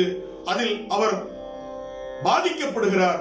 அதற்காக தன்னுடைய உயிரையே துறக்க துணிகிறார். யாரும் இதை செய்ய மாட்டாங்க. அதை சொல்லுகிறார் வாரியார். அப்ப அவர்கள் சாதனையாளர்கள், போதனையாளர்கள் அல்ல. இதையும் சொல்லுவார் வாரியார். அவங்க சாதனையாளர்கள், போதனையாளர்கள். சொல்லிக்கிட்டே இருப்பான், செய்ய மாட்டான். ஆனா அவங்க சாதனையாளர்கள்னு சொல்லுவார். முருக பக்தர்கள்லாம் வந்து திருச்செந்தூர்ல வாரியார் சாமியை சந்திக்கிறாங்க. சாமி, ஒரு அரசு விழால அப்பெல்லாம் இந்த திரையரங்குகள்ல அரசு விழாக்களில் கடைசியில பாடுறது மாதிரியே தேசிய கீதம் பாடுவாங்க. அந்த மெட்டு ரொம்ப நல்ல மெட்டு, வாரியார் சாமிக்கு ரொம்ப பிடிக்கும். அப்ப வாரியார் சாமி சொல்றாங்க, சாமி இந்த தேசிய கீதம் பாடுற மெட்டு ரொம்ப நல்லா இருக்கு சாமி, அந்த மெட்டுல நம்ம முருகனுக்கு ஒரு புகழ் மாலை சாமி பாடி கொடுக்கணும், காலையில வாங்க பாடிடலான்னு. இரவு சொன்னாங்க. அழகா ஜனகன மனகதி என்று சொல்லக்கூடிய தேசிய கீத மெட்டில் வாரியார் சுவாமிகள் அருமையாக ஒரு கவிதை பாடி தருகிறார். எப்படிப்பட்ட சந்தம்! இது மாதிரி வாரியார் சுவாமிகள் எழுதின கவிதைகள் ஆயிரம் ஆயிரம். யாராவது திருமண பத்திரிகையை கொடுத்து சுவாமியை ஆசீர்வாதம் பண்ணணும்னா அந்த மாப்பிள்ளை பெண் பெயர் வர்ற மாதிரி வெண்பா எழுதி கொடுப்பார். இப்படி லட்சக்கணக்கான வெண்பா எழுதியவர் நம்முடைய வாரியார் சுவாமிகள். சொற்பொழிவாளர் மட்டுமல்ல, மிகச்சிறந்த திறனாய்வாளர். வாரியார் சுவாமிகளுடைய திருப்புகழ் விரிவுரை, ராமாயணம், மகாபாரதம், கந்தபுராண விரிவுரை எல்லாம் படிக்க படிக்க கம்பன் கவிநயம் என்று கம்பராமாயணத்தை முழுமையாக படித்தால் நமக்கு என்ன கிடைக்குமோ அதை தாண்டிய ஒரு சொற்களஞ்சியம், பொருட்களஞ்சியமாக, அரும்பொருள் பெட்டகமாக கம்பன் கவிநயத்தை வாரியார் சுவாமிகள் ஏற்றுகிறார். அதெல்லாம் வந்து பொக்கிஷம். அப்படி அழகா அதுக்கு விரிவுரை எழுதுவர். அருகுநுனி அந்த திருப்புகழுக்கு வாரியார் சாமி 2 மணி நேரம் பொருள் சொல்றார். சாத திருப்பணி செம்மல் வயலூர் முருகன் கோவிலுடைய, அதுதான் வாரியார் சுவாமிகளுக்கு ஞானம் கிடைத்த இடம். அதனாலதான் வயலூர் வள்ளல் பெருமானுடைய தனிப்பெரும் கருணையினாலே என்று தொடங்குகிற வழக்கத்தை கொண்டு வருகிறார் வாரியார். ஏன்னா அவருக்கு ஞானம் கிடைத்தவர். 3 முறை குடமுழுக்கு செய்திருக்கிறார். அதே மாதிரி வள்ளிமலைக்கு படிக்கட்டுகள் கட்டி கொடுத்தவர் வாரியார் சாமிகள். இப்படி பல கோவில் திருப்பணிகள். அவர் கொடுத்த அந்த பணத்தை எல்லாம் முறையா செலவு செஞ்சவர் வாரியார் சாமி. அது மாதிரி கலைஞர்களை மதிக்கக்கூடியவர். ஒரு முறை ஒரு சமஸ்தானத்துக்கு வாரியார் சாமியை கூப்பிட்டுருக்கிறாங்க கச்சேரிக்கு, சொற்பொழிவுக்கு. அப்போ வாரியார் சாமிக்கு ஒரு இடமும் அவர் கூட அந்த கலைஞர்களுக்கு வேற ஒரு கெஸ்ட் ஹவுஸ் சொல்லுவோம் இல்லையா, அது போல பயணியர் மாளிகையும் ஏற்பாடு பண்ணியிருந்தாங்க. அப்ப வாரியார் சாமி சொன்னாரா, அவங்க என் கூடயே இருக்கிறவங்க என் கூடயே தங்க வச்சிடலாமேன்னு சொன்ன பொழுது வாரியார் சாமிகிட்ட அவங்க சொன்னாங்களா, இல்ல சுவாமி அங்க நல்ல வசதி பண்ணி வச்சிருக்கிறோம், அதனால அவங்களுக்கு ஒன்றும் கவலை இல்லைன்னு. அவ்வளவு நல்ல வசதி பண்ணிருக்கேன்னா நான் இந்த சின்ன இடத்துல இருக்கிறோம், நானும் அந்த நல்ல வசதி பண்ணிருக்கிற இடத்துக்கே போயிடுறேன்னு சொல்லி அவர்களையும் தன்னோடு இணைத்துக் கொள்ளக்கூடிய அந்த வாத்திய கலைஞர்களை மதிக்கக்கூடிய, சகமாக மதிக்கக்கூடிய ஷேக் சின்ன மௌலானா மிகச்சிறந்த இசைக்கலைஞர். அவருடைய இல்ல திருமணத்திற்கு வாரியார் அழைக்கிறார். வாரியார் சுவாமிகள் போகிறார். பொதுவா வாரியார் சுவாமிகளை யார் அழைத்தாலும் அவருக்கு காணிக்கை செலுத்துவது வழக்கம். அப்போ வாரியார் சாமிக்கு ஷேக் சின்ன மௌலானா ஒரு காணிக்கை முடிப்பை கொடுக்கிறார். வாரியார் சாமி மறுத்துறார். அப்ப கேட்கிறாங்க, நீங்க எந்த திருமணத்திற்கு போனாலும் எந்த நிகழ்ச்சிக்கு போனாலும் உங்களுக்கு காணிக்கை கொடுப்பது வழக்கம் தானே, ஏன் என்கிட்ட மறுக்கிறீங்கன்னு கேட்கிறார் ஷேக் சின்ன மௌலானா. அதற்கு அழகா ஒரு வார்த்தை புராணத்தில் இதிகாசத்திலிருந்து எடுத்து சொல்லுகிறார். கங்கையை கடப்பதற்கு குகன் படகோட்டுகிறான் ராமனுக்கு. அப்ப கங்கையை கடந்து விட்டு ராமன் குகனுக்கு, நான் உனக்கு இதுக்கு என்ன கைமாறு செய்யணும்னு கேட்கிறான். என்ன கங்கையை கடக்குன, என்ன இப்ப காசு பணம் இல்ல, நான் உனக்கு ஏதாவது கைமாறு செய்யணும்னா என்ன செய்யணும், அப்ப எனக்கு வேண்டாம் அப்படின்னாராம். யாரு? குகன். ஏன் வேண்டாம்னு சொன்னார்னா, நான் கங்கையை கடப்பதற்கு வேலை செய்யக்கூடிய ஓடக்காரன், நீ பிறவி கடலையே கடப்பதற்கு உதவி செய்யக்கூடிய கடவுள், எனவே நானும் ஓடக்காரன் நீனும் ஓடக்காரன், ஒரு ஓடக்காரன் இன்னொரு ஓடக்காரன் குழி வாங்க மாட்டான். அதுபோல நீங்களும் கலைஞர், நானும் ஒரு கலைஞன், ஒரு கலைஞன் இன்னொரு கலைஞனை ஆதரிக்கணுமே தவிர அவன்கிட்ட புடிங்க எடுத்துக்க கூடாது. அந்த பண்பாடு பாருங்க. அவர்கிட்ட பணம் வேண்டாம், இது என்னுடைய உங்கள் மகளுக்கான அன்பளிப்பாக வைத்துக் கொள்ளுங்கள்னு திருப்பி கொடுத்துட்டு வந்தார். அதுபோல ஒரு அருமையான அதுபோல வாரியார் சுவாமிகள் ஒரு பெரிய சிறப்பு அந்தஸ்தில் உள்ளவர் ஒருத்தர் பார்க்கிறார், அரசு அதிகாரி. அவர் கூட திமுன்னு ஒரு 8 பேர் வந்துட்டாங்க, எல்லாம் டிப் டாப்பா வராங்க. அப்ப வாரியார் சாமி கேட்டாங்க, ஏன் இவங்கெல்லாம் யார் அப்படின்னு. சாமி இவங்கெல்லாம் எனக்கு பாடி கார்டு அப்படின்னா. உடனே சாமி சொன்னாரு, பாடிக்கு தான் அவங்க கார்டு, உயிருக்கு அவன் தான் கார்டு அப்படின்னு. இவங்கெல்லாம் உங்களுக்கு இந்த பாடிக்கு தான் கார்டு, ஆனா உயிருக்கு கார்டு அந்த கார்டு தான் அப்படின்னு. இது மாதிரி எளிமையா, பெண்ணும் சன்னும் செய்யாதத பென்ஷன் தான் செய்யும், பெண்ணும் சன்னும் செய்யாதத பென்ஷன் தான் செய்யும் அப்படின்னு. எவ்வளவு பாருங்க, அது அது அந்த மாதிரி நயமா சொல்றது வாரியார் சாமி கிட்ட தான் ரொம்ப அதிகம். அது போல ரொம்ப அழகா அந்த பாடல்களை உணர்த்தும் போது சொல்லுவார், உலகெல்லாம் இருந்து ஓதற்கரியவன், நிலவுலாவிய நீர்மலி வேணியன் அழகில் சோதிய நம்பலத்தாடுவான் மலர் சிலம்படி வாழ்த்தி வணங்குவான். பெரிய புராணத்துல எத்தனை அடியார்? ஒரு பையன் இருந்துச்சு 63, இங்க வாங்க அப்படின்னு சொல்லிட்டு ஒரு பொன்மொழிகள் புத்தகத்தை கொடுப்பார். எத்தனை தொகையடியார்? சுவாமி 9, இங்க வா அப்படின்னு சொல்லிட்டு ஒரு திருக்குறள் புத்தகத்தை கொடுப்பார். இப்படி சின்ன சின்ன புத்தகங்கள் கொடுப்பார். இது இந்த முதல் பாட்டிலேயே இருக்கிறது அப்படின்னு. செய்யுள்ள மெய்யெழுத்துன்னு சொல்லக்கூடிய புள்ளி வச்ச எழுத்தை எண்ணி கணக்கிடுவது வழக்கம் இல்லை. அதுக்கு மாத்திரை அளவு அரை மாத்திரைங்கிறதுனால முழுசா இல்லாதனால அதை கணக்கில் எடுத்துக்க மாட்டாங்க. அப்ப அதுல உள்ள எழுத்துக்களை எண்ணி பார்த்தா 63 எழுத்துக்கள் வரும். அந்த உலகெல்லாம் எண்ணி காட்டுவார் வாரியார். அவருடைய அந்த விளக்க உரையில பாருங்க, அழகா அதை போட்டு வச்சிருப்பார். அந்த உலகெல்லாம் நடந்து பாடலை என்ன 63 எழுத்துக்கள் வரும். அதே போல அதனுடைய சொற்களை எண்ணீங்கன்னா 13 வரும். பெரிய புராணம் 13 சருக்கங்களாக பிரிந்திருக்கிறது.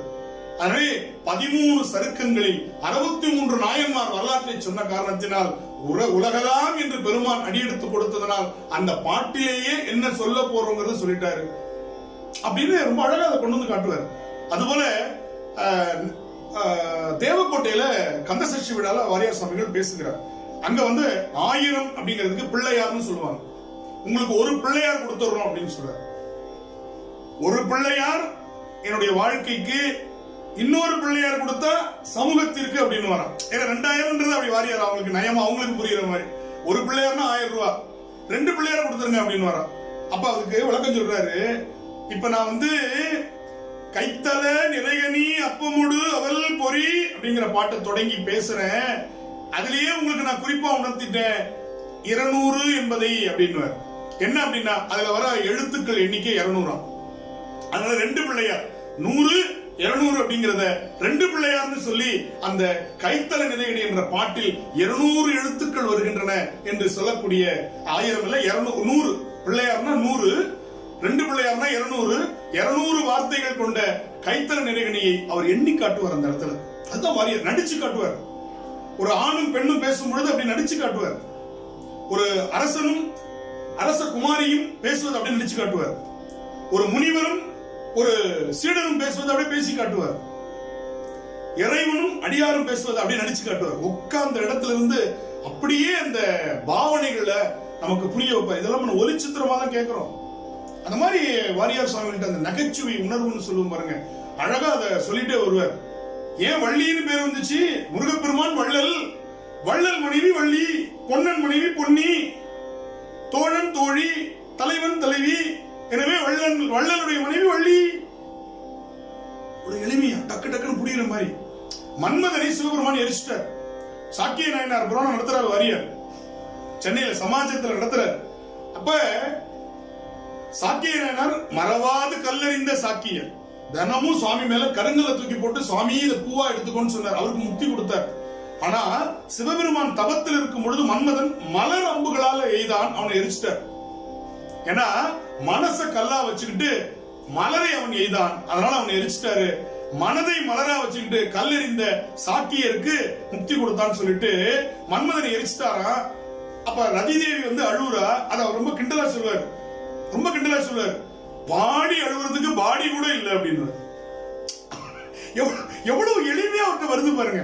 அவ பாடி ஒப்பாரி பாடி அழுவுறதுக்கு பாடி கூட இல்லையா, சாம்பலா கிடக்குறான் மன்மதன். இவ்வளவு எளிமையா அத சொல்லி வாரியார் சுவாமிகள் அந்த இடத்தை அப்படியே ஒரு கலகலப்பாக கொண்டு செல்லக்கூடிய ஒரு தன்மை அவர்கிட்ட உண்டு. அதுபோல ரொம்ப புராண கதைகளை சொல்லும் பொழுது ரொம்ப நுணுக்கமா சொல்லுவார். புராணத்துல பொய் இருக்கான இருக்கும், ஆனா உண்மையின் மீதுதான் அந்த பொய் கட்டமைக்கப்பட்டிருக்கும். உண்மை இல்லாமல் பொய் இல்ல, உண்மையை புராணம் பெரிவித்து காட்டுகிறது அப்படின்னு சொல்லிட்டு உதாரணம் சொல்லுவாரு. இது கையில கடிகாரம் இருக்கு, அந்த கடிகாரத்துல மணி தெரியும், முள்ளு தெரியும், ஆனா உள்ள இருக்கிற நுணுக்கமான சின்ன பொருள் தெரியுமா? தெரியாது. அப்ப அந்த கடிகாரம் சீர் செய்யறவர் என்ன பண்ணுவார்? ஒரு பூத கண்ணாடியை கண்ணுல மாட்டி பார்ப்பாரு. அப்ப சாதாரண கண்ணுக்கு தெரியாதது அந்த பூத கண்ணாடியில் தெரியும், எனவே அவர் சீர் செய்வார். அதுபோல உண்மை என்கின்ற அற்புதமான நுணுக்கமான விஷயத்தை புராணம் என்ற பூத கண்ணாடி பெருசா காட்டுது.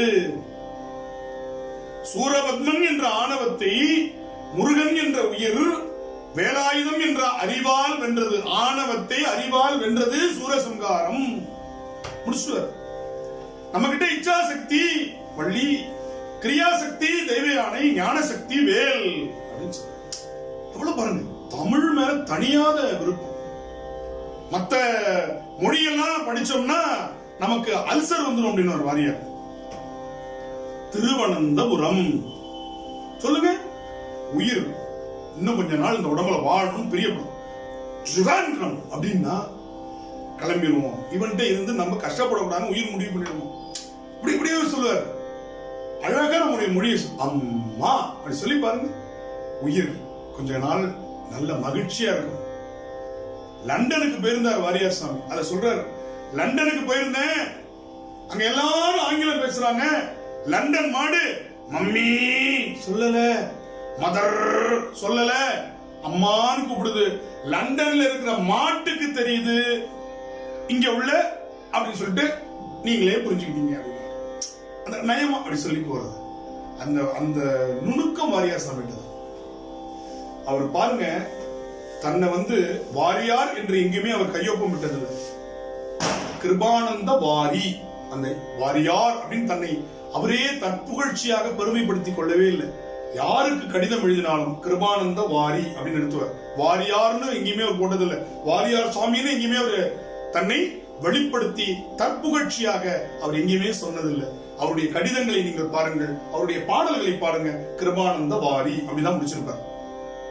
ரொம்ப அழகா அந்த ஒரு செய்திகளை நம்ம பார்க்கும் பொழுது, வாரியார் சாமிக்கு தஞ்சை தமிழ் பல்கலைக்கழகம் டாக்டர் பட்டம் கொடுத்துச்சு. அண்ணாமலை பல்கலைக்கழகம் கொடுத்தது, மதுரையில் கொடுத்தாங்க. 3 பல்கலைக்கழகங்கள் அவரை பெருமைப்படுத்திருக்கு. அண்ணாமலை பல்கலைக்கழகம், மதுரை பல்கலைக்கழகம், தஞ்சை தமிழ் பல்கலைக்கழகம் வாரியாருக்கு டாக்டர் பட்டம் கொடுக்கறதுக்காக கூப்பிடுறாங்க. அப்ப திருச்சி சின்னசாமி வாரியாருடைய மிகப்பெரிய அன்பர். அவர் ஒரு கார்ல வராங்க, வாரியார் சாமி ஒரு கார்ல வராங்க. அப்ப வரும் பொழுது கவர்னருடைய விழா, பாதுகாப்பு ஏற்பாடுகள் ரொம்ப கடுமையாக இருக்கு. அப்ப வாரியார் சாமி உள்ள போகும்போது அந்த காரை விட்டுறாங்க. சின்னசாமி அவர்கள் அந்த காரை நிறுத்திடுறாங்க. வாரியார் சாமிகளுக்கு மட்டும்தான் உள்ள அனுமதி, உங்களுக்கு பாஸ் இருந்தா தான் அனுமதி அப்படின்னு. உடனே வாரியார் சாமிகள் இறங்கி, நானே பாசா அவருக்கு வர அப்படின்னு சொல்லி அவர் கார்ல தமிழ் பல்கலைக்கழகத்துக்குள்ள நுழைந்த வரலாறு பாருங்க. தான் கூட வந்தவங்களை எவ்வளவு மதிக்கின்ற பண்பாடு. இன்னைக்கு அந்த பண்பாடெல்லாம் சொல்லிக் கொடுக்க வேண்டியிருக்கு. தன்னுடைய காரை விட்டு இறங்கி எனக்காக இந்த பட்டமளிப்பு நடைபெறுகிறது, எனவே என் கூட வந்தவனும் வரணும், எனவே நான் அந்த கார்ல வந்துட்டா பாஸ் கேட்க மாட்டீங்களே என்று அந்த பாதுகாப்பு அதிகாரி கேட்டோன்னே வணங்கி சாமியை மன்னிச்சிருங்கன்னு சொன்னாங்களாம். அந்த மாதிரி அந்த மாற்று கருத்து உடையவர்களை கூட மயக்கக்கூடிய தன்மை வாரியார் சுவாமிக்கு. வாரியார் சுவாமிகளுக்கும் அந்த காலத்துல முதலமைச்சராக இருந்த பாரத ரத்னா எம்ஜி ராமச்சந்திரன் அவருடைய தொண்டர்களுக்கும் ஒரு பிரச்சனை வருது. இது வாரியார் சுவாமிகளை அவருக்கு ஒரு கூட்டத்தில் அந்த தொண்டர்கள் கொஞ்சம் சலனப்படுத்தி கற்களை எறிந்து மிக வருத்தத்திற்கு உள்ளாக்கி விடுகிறார்கள். வாரியார் சுவாமிகள் ஒரு செய்தியை சொல்லுகிறார். அந்த செய்தி தவறாக புரிந்து கொள்ளப்படுகிறது. உடனே அந்த தொண்டர்கள் கொந்தளித்து இது பாரத ரத்னா எம்ஜி ராமச்சந்திரன் அவர்களுக்கு செல்கிறது. உடனே அவர் ரொம்ப மன கஷ்டப்பட்டு, வாரியார் சாமிகள் எவ்வளவு பெரிய, அவரை போய் இப்படி பண்ணிட்டீங்களே என்று சொல்லி வாரியார் சாமிகளை அழைத்து ஒரே மேடையில, வாரியார் சாமி அப்ப கோவில் குடமுழுக்குக்காக நிதி திரட்டி கொண்டிருக்கிறார் சொற்பொழிவு மூலமாக. அப்பொழுது பாரத ரத்னா எம்ஜிஆர் அவர்கள் ஒரு செக்கை எடுத்து கொடுத்து கையெழுத்து போட்டு, நீங்கள் நிரப்பிக் கொள்ளுங்கள், இந்த கோவில் குடமுழுக்கு எவ்வளவு பணம் தேவையோ அவ்வளவு நிரப்பிக் கொள்ளுங்கள் என்று சொல்லிட்டு மேடையில் சொல்றார், இது அரசாங்கத்தின் பணம் அல்ல, நான் உழைத்து நடித்து சம்பாதித்த பணத்தை வாரியார் சுவாமிகளுக்கு கொடுக்கிறேன்னு சொன்னார். அந்த மேடையில் வாரியார் சுவாமிகள் கொடுத்த பட்டம் தான் பொன்மன செம்மல். எம்ஜி ராமச்சந்திரனுக்கு நம்முடைய முதல்வர் அவர்களுக்கு வாரியார் சுவாமிகள் என்ன கொடுத்தார்? பொன்மன செம்மல் என்று பட்டத்தை கொடுத்து அந்த இடத்தில் பெருமைப்படுத்து. அப்படி ஒவ்வொரு முதல்வர்களும் வாரியார் சுவாமிகளை அவ்வளவு போற்றி பாதுகாத்தார்கள். அறிஞர் அண்ணா அவர்கள் வாரியார் சுவாமிகள் மீது மிகுந்த காதலுடையவர்கள். பாரதிதாசன் அவர்கள் வாரியார் சுவாமிகளை பெரிதும் மதித்தார்கள். அவர் ஒரு புராண பிரசங்கி என்று பாரதிதாசன் அவரை ஏளனமாக ஒரு காலகட்டத்தில் நினைத்துக் கொண்டிருந்தார். ஒரே மேடையில் இருவரும் பேசிய பொழுது தமிழ் அப்படிங்கிற ஒரு சொல்லை வைத்துக் கொண்டு வாரியார் சாமிகள் 1 மணி நேரம் அங்கே பேசுகின்றார். அப்பொழுது 10 நிமிடம் தான் வாரியார் சாமிகளுக்கு கொடுத்தாங்களாம். வாரியார் சாமி 10 நிமிடத்தில் முடிச்சுட்டு அப்படி பார்த்தாராம். பாரதிதாசன் கையெடுத்து கும்பிட்டு, இன்னும் நீங்கள் பேச வேண்டும் என்றாங்க. 1/2 மணி நேரம் பார்த்துட்டு இப்படி பார்த்தாராம், இன்னும் பேசணும். இப்படி 1 மணி நேரம் அவர் புராணத்தை பேசுறவரு, அவருக்கெல்லாம் நேரம் கொடுக்காதீங்க, 10 நிமிஷத்துல முடிக்க சொல்லுங்கன்னு பாரதிதாசன் சொன்னார். ஆனால் அவரே 1 மணி நேரம் பேச வேண்டும் என்று கேட்டுக்கொள்ளுமாறு அந்த தமிழ் அப்படிங்கிற ஒரே வார்த்தை, தா வல்லினம், மீ மெல்லினம், ழா இடையினம், இப்படி வல்லின மெல்லின இடையினங்களினுடைய கூட்டாக அமைந்திருக்கிற ஒரே உலக மொழி தமிழ் அப்படின்னு ஆரம்பிச்சு வாரியார் 1 மணி நேரம் பேசி அங்க இருந்தவங்களை அப்படியே கலகலக்க வச்சுட்டார். மாற்று கருத்துடையவர் பாரதிதாசன் அமர்ந்து கேட்டார், பணிந்து கேட்டார், மகிழ்ந்து கேட்டார். இதுதான் நம்ம பார்க்க வேண்டிய ஒரு வாரியார் சாமிகிட்ட கேட்க வேண்டியது. ரொம்ப எளிமையா சொல்லுவார், நான் சொல்லுவேன். ஒருத்தர் வாரியார் சாமி கிட்ட கேட்கிறாரு, சாமி சைவம்ங்கிறாங்க அசைவம்ங்கிறாங்க, ரெண்டுத்துக்கு என்ன வித்தியாசம் அப்படின்னா வாரியார் சாமி யோசிச்சார். சொல்லிட்டு உனக்கு புரியுற மாதிரி சொல்லணும், சைவம்னா என்ன அசைவம்னா என்ன எளிமையா சொல்லுங்க. நம்ம என்னன்னா யோசிப்போம், இதெல்லாம் சாப்பிட்டா சைவம், இதெல்லாம் சாப்பிட்டா அசைவம் அப்படின்லாம் நம்ம பட்டியல் போடுவோம். வாரியார் ரொம்ப அழகா சொன்னார், ஒரு ஆடு அடிபட்டு கிடக்குது, அதை பார்த்து கண்ணுல தண்ணி வந்தா சைவம், நாக்குல தண்ணி ஊறுச்சுன்னா அசைவம், முடிஞ்சு போச்சு. இந்த எளிமை பாருங்க, கண்ணுல ஜலம் வந்துச்சுன்னா அவன் சைவம், ஐயோ ஆடு அடிபட்டு போச்சேன்னு பரவாயில்ல அப்படின்னு, நாக்குல ஜலம் ஊறுச்சுன்னா அது அசைவம். எவ்வளவு அந்த எளிமை தன்மை வாரியாருக்கு இருந்தது பாருங்க. அதே மாதிரி அழகா சொல்லிட்டு வருவார், தத்துவங்களை ரொம்ப அழகா அடுக்கி சொல்லிட்டு வருவார். ரெண்டுன்னு வாரியார் சாமி கிட்ட, சாமி ரெண்டு இருக்கிறதெல்லாம் சொல்லுங்க சாமி அப்படின்னு ஒருத்தர் கேட்டார். உடனே சொன்னார், வருவதும் போவதும் இன்பம் துன்பம், வருவதும் போவதும் 2, இன்பம் துன்பம் 2 வந்து வந்து போறது. வந்தால் போகாதது 2, புகழ் பழி. போனால் வராதது மானம் உயிர், 2 போனா வராது. வந்தால் போகாதது, போனால் வராதது. தானாக வருவது 2, இளமை மூப்பு. வேண்டான்னு சொல்ல முடியாது. இளமை, நான் குழந்தையாவே இருந்துடுறேன் அப்படின்னு சொல்ல முடியாது. மூப்பு, வேண்டாம் வேண்டாம் எனக்கு வேண்டாம் அப்படின்னு சொல்ல முடியாது, வந்தே தீரும். அதனால தானாக வருவது இளமை மூப்பு. அடுத்து சொன்னார், நம்முடன் வருவது 2, பாவம் புண்ணியம். சொத்தை எடுத்துட்டு போக முடியாது. அடுத்து சொன்னார், அடக்க முடியாதது ஆசை துக்கம். அடக்க முடியாதது 2, ஆசை துக்கம். தவிர்க்க முடியாதது 2, பசி தாகம். அடுத்து சொன்னார், நம்மால் பிரிக்க முடியாதது பந்தம் பாசம் 2. அறிவை தருவது, அழகா சொல்லிட்டு வர்றார், நமக்கு எதெல்லாம் அறிவை தரும், கல்வியும் பெரியோருடைய நட்பும். அப்படியே சொல்லு, எல்லோருக்கும் சமமானது பிறப்பு இறப்பு, அதுவும் 2 தான், எல்லாருக்கும் சமம். ரொம்ப அழகா சொல்லுவாரு. அதுக்கு விளக்கம், மைசூர் மகாராஜருடைய மனைவி கருவை தாங்கி இருக்கிறாள். மைசூர் மகாராஜாவுடைய மனைவி சாதாரண கிடையாது. அந்த ராணி அடுத்த ராஜா இளவரசரை வயதுல கருவுல தாங்கி இருக்கிறார். இருட்டு அறை.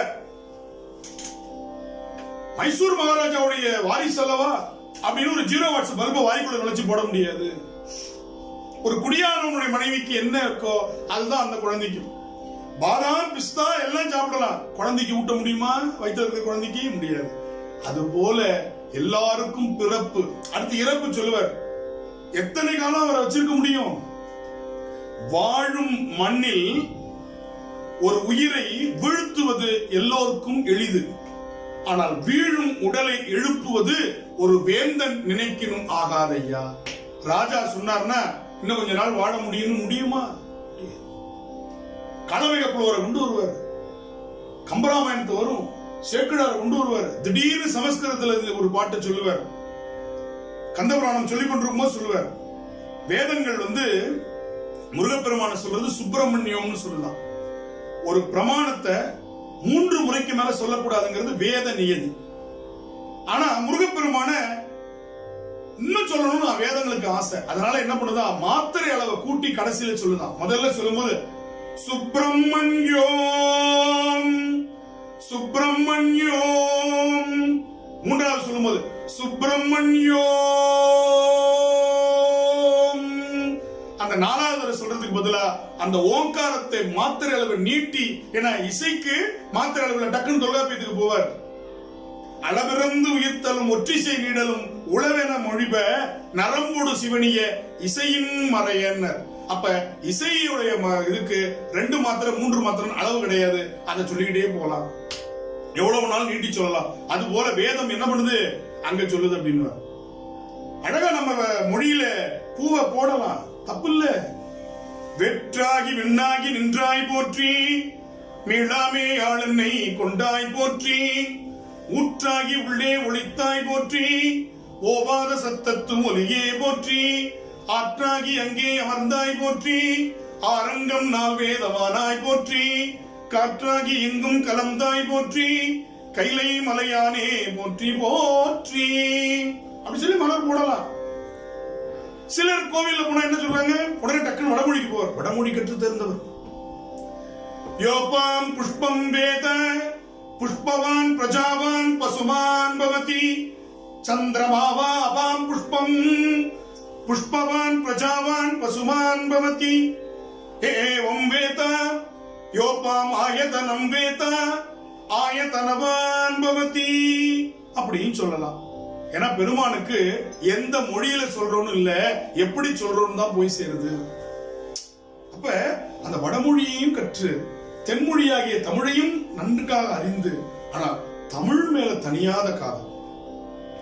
தொண்டர்நாதனை தூதுடை விடுத்ததும், முதலை உண்ட வாளனை அழைத்ததும், எலும்பு பெண்ணுருவா கண்டதும், கண்ணி தண்டமிழ் சொல்லோ வடபுல சொற்களோ சாற்றி திருவிளையாடல் புராணத்திலிருந்து எடுத்து சொல்லுவார்.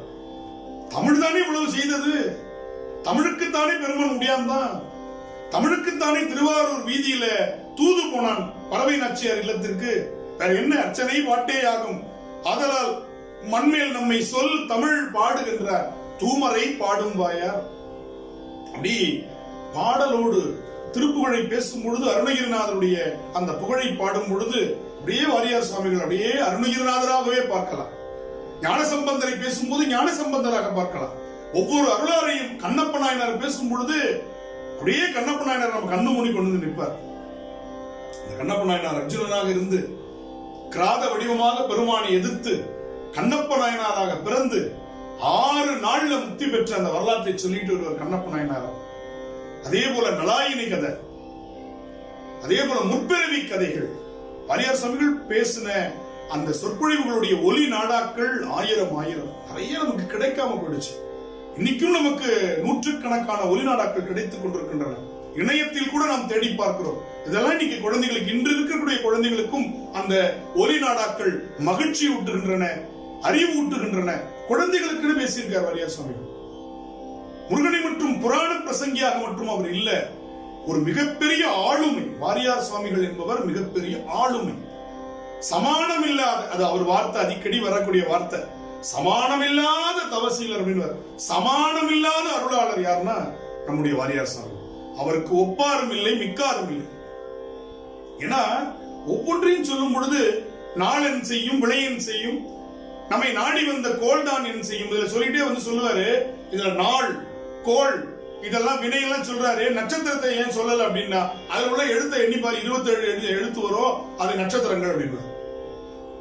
அப்ப ஒவ்வொருத்தையும் நுணுக்கமா பார்க்கக்கூடிய நுண்மான் நுழைபுலம் அப்படின்னு சொல்லுவோம். அது வாரியார் சுவாமிகள் தான் இருக்கும். நுணுக்கமா ஒவ்வொருத்தையும் பார்க்கிற ஒரு தன்மை. பெண்ணின் பெருமையை சொல்லும் பொழுது பெண்களை வந்து வேலைக்கு போற பெண்களை உயர்த்தியும் சொல்லுவார். பெண்களை எங்கேயும் விட்டு கொடுக்க மாட்டார். அதே சமயத்துல அவர்களுக்கு அறிவுரையும் சொல்லிடுவார். இப்ப வேலைக்கு, நாங்களாம் வேலைக்கு போல சாமி, வீட்டுல தான் சாமி இருக்கிறோம், வேலைக்கு போனாதானே சாமி மரியாதை அப்படின்னு ஒரு பெண் வந்து ரொம்ப வருத்தமா சொன்னாங்க. எங்க வீட்டுல எல்லாரும் வேலைக்கு போறாங்க சாமி, நான் வீட்டுல வேலைக்கு போகாம இருக்கிறேன், மதிக்க மாட்டேங்கிறாங்க அப்படிங்கிறதுக்கு கூட்டத்துல சொல்றாரு பாருங்க. ஒரு தகர குவளை இருக்கு, அதை வெளியில போட்டு வச்சிருக்கோம். ஒரு எவர் சில்வர் குவளை இருக்கு, அத சமயக்கட்டுல வச்சிருக்கோம். ஒரு செப்பு குவளை இருக்கிறது, அத சாப்பாட்டு ரூம்ல வச்சிருக்கோம். ஒரு பித்தளை குவளை இருக்கிறது, அத பத்திரமா பரன்ல வச்சிருப்போம். ஒரு வெள்ளி குவளை இருக்கிறது, அத பீரோல வச்சிருப்போம். ஒரு தங்க குவளை இருக்குது, அத லாக்கர்ல வச்சிருப்போம்.